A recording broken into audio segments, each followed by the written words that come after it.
काम माझ्या पुढे आलं होतं. आणखीन आम्ही 3 महिने अयोध्येच्या कामावर आम्ही विचार करत होतो. म्हणजे शेकडो वर्ष ज्याला कोणी सोल्युशन मानलं नाही ते काम आमच्या पुढे आलं होतं. आणि त्यावेळेला एक असं झालं ते काम चालत असताना की ह्याच्यात मार्ग कसा शोधायचा आम्हाला कोणालाही माहिती नव्हतं. ह्याच्यात मार्ग कसा शोधता येईल. त्यावेळेला मी आपल्या दररोजच्या दैनंदिन जीवनात माझी जी पूजा करतो तेव्हा मी देवांच्या पुढे भगवंतांच्या पुढे मी बसतो तिथे आणि मी त्यांना सांगितलं ह्याच्यात मार्ग तुम्हीच शोधून द्या. आणि आपला जर का विश्वास असेल, आपली आस्था असेल तर मार्ग आपल्याला नेहमी देव शोधून देतात.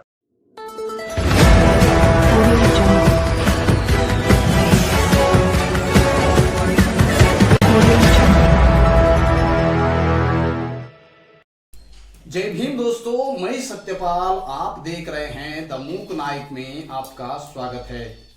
दोस्तों, हम चर्चा करने वाले हैं आज की जिस प्रकार से संविधान की देश में धज्जियां उड़ाई जा रही है और संविधान होकर भी नहींसा किया जा रहा है। दोस्तों, आप देख रहे हैं कि इससे पहले ही जिस प्रकार से सुप्रीम कोर्ट के जज ने जो डीवाई चंद्रचूड़ साहब ने जैसे बयान दिया है और किस प्रकार से उनका वीडियो सोशल मीडिया में वायरल, इनका बयान आपने देखा ही होगा और उस पर ही हम आज चर्चा करने वाले हैं। दोस्तों, तो उससे पहले आप इस चैनल पर नए हो तो चैनल को सब्सक्राइब कर लेना और बेल आइकन की घंटी दबाना ना भूलिएगा दोस्तों, ताकि नोटिफिकेशन आपको आते रहे और ऐसे ही अच्छे अच्छे वीडियोस आपको प्राप्त होते रहे।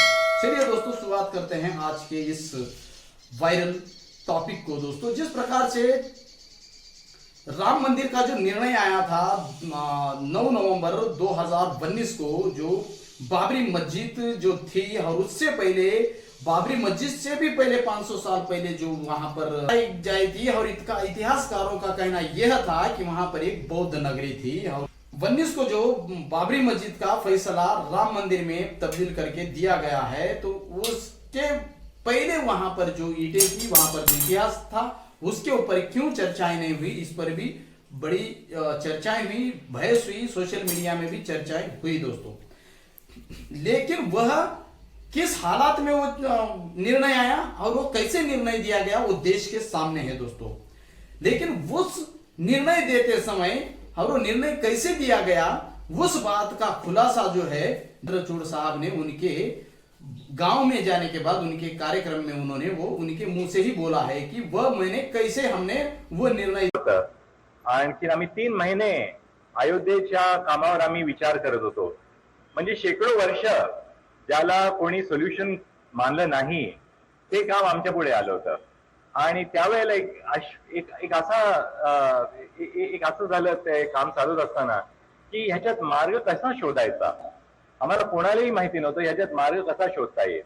त्यावेळेला मी आपल्या दररोजच्या दैनंदिन जीवनात माझी जी पूजा करतो तेव्हा मी देवांच्या पुढे भगवंतांच्या पुढे मी बसतो तिथे आणि मी त्यांना सांगितलं ह्याच्यात मार्ग तुम्हीच शोधून द्या. आणि आपला जर का विश्वास असेल, आपली आस्था असेल तर मार्ग आपल्याला नेहमी देव शोधून देतात. वो कह रहे हैं कि जब भी हम ईश्वर को कुछ मांगते हैं तो वो हमारी मदद करने आ जाते हैं।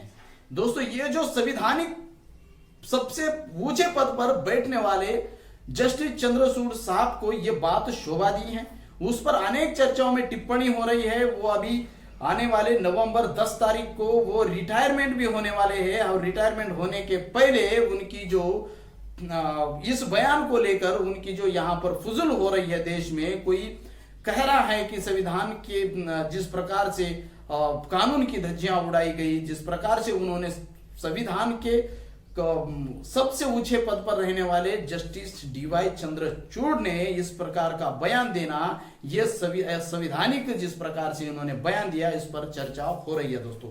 इससे पहले भी जिस प्रकार से डीवाई चंद्रचूड़ साहब के पहले जो रंजन गोगोई होकर गए थे, उन्होंने जिस प्रकार से ये राम मंदिर का जो फैसला सुनवाया और उसके बाद उनको जो पद मिला मोदी सरकार में यानी बीजेपी सरकार में, और वह उनके गोदी में जाके बैठ गए अच्छे तरीके से। ये राज्यसभा का मेंबर बन के वह अभी बीजेपी के गोदी में जाके बैठ गए। और सवाल ये भी लोग खड़ा हो रहा है, चर्चा ये भी हो रही है कि अभी डी.वाई. चंद्रचूड़ साहब रिटायरमेंट होने के बाद उनको क्या मिलने वाला है और वो कौन से पद पर जाके बैठने वाले हैं, ये भी सवाल खड़े होता है। दोस्तों देखिए, जिस प्रकार से संविधान इस देश में जब बाबा साहब दे रहे थे, उन्होंने उनके उस भाषण में कहा था कि संविधान की मैं अच्छाई यहां पर नहीं गिनाऊंगा, कि बल्कि ये संविधान कितना भी अच्छा हो, अगर उसको चलाने वाले लोग अगर बुरे होते हैं तो कितना भी संविधान अच्छा हो तो बुरा साबित हो सकता है। अब जिस देश का संविधान कितना भी बुरा क्यों ना हो, उसे चलाने वाले लोग अगर अच्छे हो तो वो संविधान भी अच्छा साबित हो सकता है दोस्तों। लेकिन हमारे देश में जितना भी संविधान, दुनिया से खूबसूरत संविधान जो हमारा है, इस संविधान की जो धज्जियां उड़ाई जा रही हैं और इस संविधान पे जिस प्रकार से हर वक्त हर दिन हमले हो जा रहे हैं, तो यही करने वाले लोग यही है और संविधान की रक्षा करने वाले, बताने वाले भी लोग यही है कि हम संविधान की रक्षा करने वाले हैं।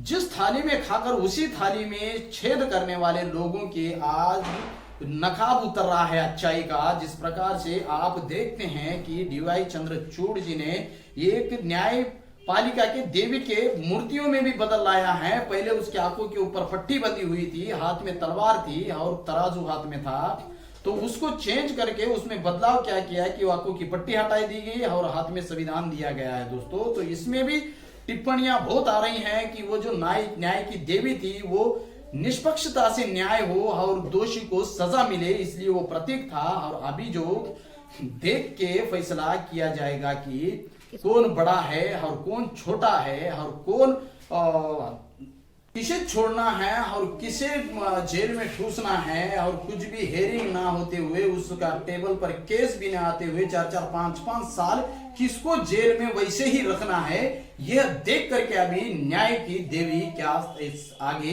ये करने वाली है। इस देश में अभी गरीबों को न्याय मिलने वाला है क्या, ये भी सवाल खड़ा होता है दोस्तों। क्या इस देश में अभी पक्षपात तो पहले से ही न्याय में होता हुआ दिखाई देता है दोस्तों। आपने देखा ही होगा, जैसे इस देश की खिलाड़ियां जो रेसलर्स थी, उन्होंने जिस प्रकार से आंदोलन खड़ा किया था शोषण का उनके ऊपर, तो क्या उस आरोपी को कुछ दंड मिला है, उस आरोपी के ऊपर कुछ कार्रवाई हुई है? तो इस प्रकार से इस देश में जो दोहरा न्याय चल रहा है, इस प्रकार से इस देश में जो आप देखते हैं कितने लोगों को क्लीन चिट सीट मिल चुकी है और कितने लोग अपराधी है और कौन अपराधी है और कैसे अपराधी है, ये लोगों के सामने ये पूरा का पूरा खेल दिखाई दे रहा है दोस्तों। यही जस्टिस चंद्रचूड़ साहब के सामने जो एक केस गया था जो इलेक्टोरल बॉन्ड का था, उस इलेक्टोरल बॉन्ड का जो इन्होंने क्या किया, जो लोगों के सामने अच्छा बनने का जो ढोंग उन्होंने किया और उसके ऊपर क्या निर्णय दिया और उनके गुनहगारों को क्या इन्होंने सजा दी, कुछ भी नहीं दी दोस्तों। ऐसे हजारों केसेस उनके हैं जो लोगों के सामने सख्त कार्रवाई की है ऐसा बताना और उसके ऊपर सॉल्यूशन कुछ भी नहीं बताना, ऐसे केसेस उन्होंने बहुत सारे केसेस में लोगों को और इस देश की जनता को गुमराह करते हुए वो दिखाई देते हैं दोस्तों। और आपने ये भी नोटिस किया होगा, एक तरफ बाबा साहब की स्टैचू खड़ा कर देते हैं, उसके ऊपर जो आज तक पूरे लोगों ने वाहवाह की उनकी कि ये कभी की काम हो जाना चाहिए था, लेकिन डी.वाई. जस्टिस चंद्रचूड़ साहब ने ये कर दिया कि बाबा साहब अंबेडकर जी का स्टैचू सुप्रीम कोर्ट के सामने बिठाया। यह बहुत बड़ा काम था, बहुत बड़ा काम है बोल के लोगों ने वाहवाह की उनकी, लेकिन उन्हीं बाबा साहब के संविधान की धज्जियां उड़ाने में वो कहीं भी कसर नहीं छोड़े दोस्तों। यह उनका जो पीछे मनवादी चेहरा ये आज उनका बरोबर सामने आया हुआ है, यह लोगों की चर्चा सोशल मीडिया में चल रही है दोस्तों।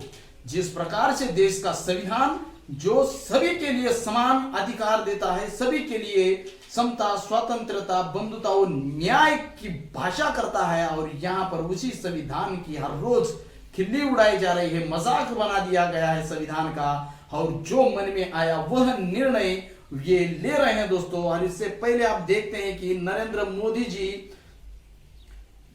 डीवाई चंद्रचूड़ साहब के घर पे एक पर्सनल कार्यक्रम में पूजा करने के लिए आपको वो दिखाई देंगे। और ये भी सबसे बड़ा एक मैसेज देश के लिए, क्योंकि ये आगे क्या होने वाला है, आगे क्या देश के लिए एक फायदा है या देश के लिए खतरा है, ये भी एक बहुत बड़ा एक मिस्ट्री बन के है, आगे की समय बताएगी। क्योंकि अभी आने वाले इलेक्शंस है और मोदी जी जिस प्रकार से एक तरफ एक बात करना और एक तरफ दूसरी चाल करना, ये जो सबकी जो मिलीजुली जो सरकार है, मिलीजुली जो ये सब जो देश में ढोंग चल रहा है, इस पर जो तर्कवादी विज्ञानवादी लोग नजर गड़ाए बैठे हैं और वो बात भी कर रहे हैं, आवाज भी उठा रहे हैं, लेकिन इस देश में अंधभक्तों की ज्यादा संख्या बढ़ गई है, इसलिए देश भी खतरे में है दोस्तों, और संविधान भी खतरे में है, और इस देश का लोकतंत्र और मानवता भी खतरे में है दोस्तों।